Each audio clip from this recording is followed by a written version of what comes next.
All right, so I have to kind of demonstrate something here.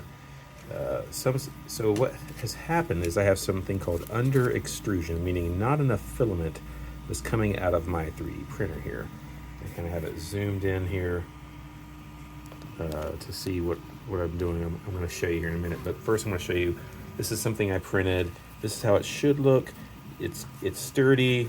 You can kind of see the definition, versus this is something that printed with without enough filament coming out. So if you're getting a print that looks more like this and looks like this, where this is, you can feel there's a lot of space between the plastic. That means you're encountering under extrusion. So how do you fix that? Well, there's a lot of different things you'll see online. So what I did was I'll unload the filament, and then I will crank up the temperature. Usually I only do it to about 240.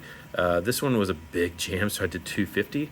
And then what I'll have to do is I'll take one of these needles. You buy these specially, and I would buy them special. I wouldn't get like a sewing needle or anything. They're pretty cheap.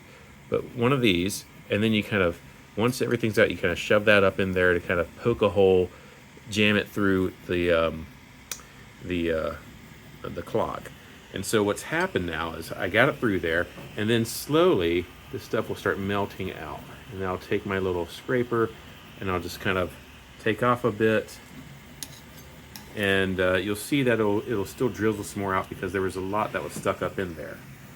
But after you've done that, I'd give it a couple minutes. You kind of like walk off, come back, let it melt its way out once you've been able to get your the needle to go up in there, making sure your fingers don't actually connect or touch the nozzle.